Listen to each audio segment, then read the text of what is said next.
को लेकर एनआईए ने जो जो खुलासे किए वो आपको हैरान कर देंगे। कम उम्र में तानिया किस मिशन के साथ भारत में रह रही थी, ये बेहद हैरान कर देने वाले हैं। तानिया कैसे पाकिस्तान की साजिश का हिस्सा बनी और उसने हिंदुस्तान में क्या क्या किया, ये सब आपको हम बताएंगे। लेकिन उससे पहले जान लीजिए कि इस लड़की को करीब 5 साल पहले गिरफ्तार किया गया था। तानिया परवीन को स्पेशल टास्क फोर्स जून 2020 में पश्चिम बंगाल के उत्तर 24 परगना से गिरफ्तार किया गया। जब उसकी गिरफ्तारी हुई थी तब वो कलकत्ता विश्वविद्यालय में अरबी में एमए की पढ़ाई कर रही थी। तानिया परवीन को पाकिस्तान स्थित आतंकी संगठन लश्कर-ए-तैयबा द्वारा चलाए जा रहे एक संदिग्ध ऑनलाइन भर्ती मॉड्यूल से जुड़े होने के आरोप में पकड़ा गया था। चैट और उसकी सोशल मीडिया गतिविधियों की जांच के बाद एनआईए ने यह साफ किया है कि वो भारत के पूर्वी हिस्से में फैले एक जिहादी नेटवर्क का सक्रिय सदस्य थी। उसकी ऑनलाइन बातचीत और गतिविधियों को देखने से ये पता चलता है कि पाकिस्तान, खास करके उसकी सेना और आईएसआई लगातार भारत के आंतरिक लोकतंत्र में अस्थिरता फैलाने और रक्षा तंत्र को कमजोर करने की साजिश में जुटा हुआ है।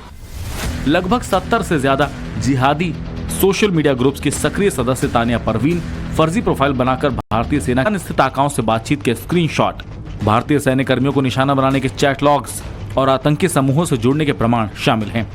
तानिया परवीन से मिले सबूत ये साबित करते हैं कि तानिया पाकिस्तानी सैन्य तंत्र द्वारा प्रशिक्षित और निर्देशित एक आतंकी एजेंट थी। तानिया परवीन लश्कर-ए-तैयबा और पाकिस्तान की खुफिया एजेंसी आईएसआई के संपर्क में थी। इनकी तरह ही फातिमा सलाहुद्दीन भी थी, लेकिन फातिमा पाकिस्तान में बैठकर ये साजिश रच रही थी। उसके बारे में विस्तार से हम आपको बताएंगे, लेकिन पहले जान लीजिए उस मुशाल हुसैन मलिक के बारे में, जिसने पाकिस्तान में बैठकर हिंदुस्तान में अलगाववादी से शादी की और फिर आईएसआई की साजिश को अंजाम देने में जुट गई। जो पिछले कुछ दिनों से जेल में बंद अपने आतंकी शौहर को छुड़ाने के लिए दिन रात एक की हुई थी, जो जिंदगी भर के लिए सलाखों के पीछे बैठा हुआ है। कश्मीरी पंडितों के हत्यारे यासीन मलिक की पत्नी का ये सपना तो टूट चुका है। इसने जो घिनौनी प्लानिंग की थी उस पर पानी फिर चुका है। जो सौदा वो बीएसएफ जवान पूनम के वापसी के बदले करना चाहती थी, उसके पीछे का जो मकसद था वो अधूरा रह गया है और अब कभी पूरा नहीं होगा, क्योंकि नया भारत ब्लैकमेलिंग नहीं सहता। मुशाल का शौहर और जम्मू कश्मीर लिबरेशन फ्रंट का नेता 2017 से तिहाड़ जेल में सड़ रहा है। यासीन मलिक को आतंकवाद को वित्त पोषित करने के मामले में आजीवन कारावास की सजा सुनाई गई थी। 25 जनवरी 1990 को श्रीनगर के रावलपुरा में भारतीय वायुसैनिकों की हत्या का भी आरोप उस पर है। 14 साल की उम्र में आतंक का रास्ता चुनने वाले यासीन ने श्रीनगर के रावलपुर में भारतीय वायुसेना के 4 जवानों को गोलियों से भून दिया था। ये जो आप तस्वीर देख रहे हैं, आप इसी जगह पर स्क्वाड्रन लीडर रवि खन्ना और उसके 3 साथी पिकअप वैन का इंतजार कर रहे थे, गाड़ी का इंतजार कर रहे थे। वो अपना सफर शुरू करने वाले थे श्रीनगर ओल्ड एयरफील्ड की तरफ, और यही वो जगह है जिस जगह पर 25 जनवरी 1990 को सुबह सुबह का वक्त था और यासीन मलिक अपने साथियों के साथ, जिसमें खासतौर पर जावेद नलका और बाकी आतंकवादी शामिल थे, उस वक्त जम्मू कश्मीर लिबरेशन फ्रंट एक आतंकी संगठन थी, और यहाँ पहुंचकर उन्होंने वायुसेना के 4 ऑफिसरों को निशाना बनाया, उन पे गोलियां चलाई। जिस यासीन मलिक को जेल से छुड़वाने के लिए पाकिस्तान में बैठी मुशाल मलिक साजिश रच रही है, उसका खौफ आज भी कश्मीरी पंडितों को याद है। एक जो पहली ऐसी घटना हुई थी जिससे चौंक गए सारे कि ये क्या हुआ, वो था 4 भारतीय वायुसेना के कर्मचारियों को सरेआम दिन दहाड़े जब वो ऑफिस जाने की तैयारी कर रहे थे तो 2 मिलिटेंट्स ने आके शूट आउट किया। यासीन मलिक ने भी कितने हिंदुओं को मारा। तो ये स्टार्टिंग मिलिटेंसी का दौर है और उसके बाद ये बढ़ता ही गया। इन्होंने एन मास लोगों को फिर अपनी हर किसी मस्जिद में 19 जनवरी 1990 को ये रात को शुरू हो गया। पर्सन जिसने नीलकंठ गंजू को मारा, ही इज पर्सन जिसने टिकालाल टपलू को मारा। इसका एक क्लोज एसेट बिटा कराटी, इसका क्लोज एसेट था, जिसने टीवी पर मान लिया, एक्सेप्ट किया कि उसने 20 हिंदुओं का कत्ल किया। And he is the person जिसने most of the massacres Kashmir में की। यासीन मलिक ने 2005 में पाकिस्तानी मुशाल से निकाह किया था। उनको भी और उसके चेहरे को दुनिया जानती है, लेकिन आईएसआई की एक और नागिन फातिमा सलाहुद्दीन का मकसद पूरा नहीं हो सका। 2005 में आईएसआई ने मुशाल की तरह ही कई लड़कियों को इस मिशन पर लगाया था। मुशाल की तरह ही एक और लड़की थी जिसका नाम था फातिमा सलाउद्दीन, जिसने पुणे के एक लड़के को हनी ट्रैप में फंसाया था। उसे फंसाकर जासूसी की एक ऐसी खौफनाक साजिश रची गई थी जिसे पहली बार में सुनकर ही आपको यकीन नहीं होगा। 2005 में फातिमा सलाहुद्दीन नाम की इस लड़की ने पुणे में पढ़ने वाले एक लड़के को अपने ट्रैप में फंसाया।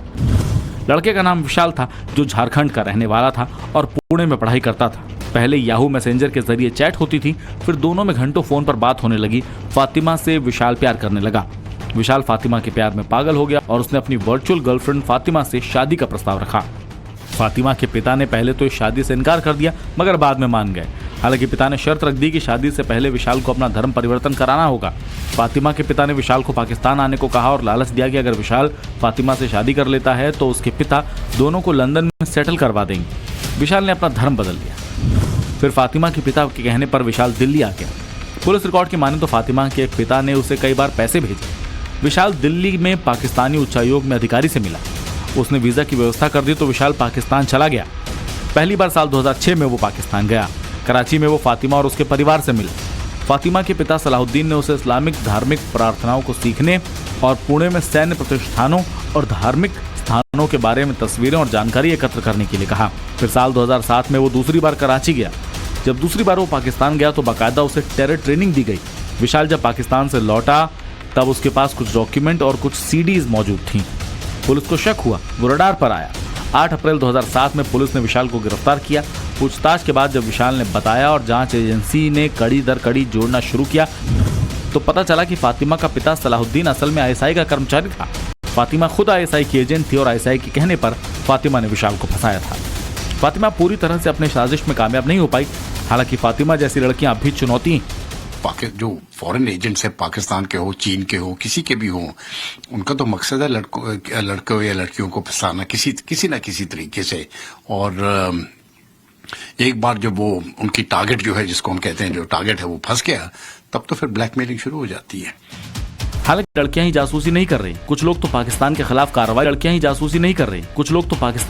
कार्रवाई से भी परेशान हैं। चंद रोज पहले पश्चिम बंगाल से ऐसी ही तस्वीर आई थी जिसमें कुछ लड़कियां, महिलाएं और लड़के सड़क पर इसलिए उतरे थे क्योंकि आतंक के खिलाफ हिंदुस्तान की सरकार पाकिस्तान पर कार्रवाई कर रही।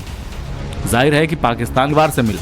फातिमा के पिता सलाहुद्दीन ने उसे इस्लामिक धार्मिक प्रार्थनाओं को सीखने और पुणे में सैन्य प्रतिष्ठानों और धार्मिक स्थानों के बारे में तस्वीरें और जानकारी एकत्र करने के लिए कहा। फिर साल 2007 में वो दूसरी बार कराची गया। जब दूसरी बार वो पाकिस्तान गया तो बाकायदा उसे टेरर ट्रेनिंग दी गई।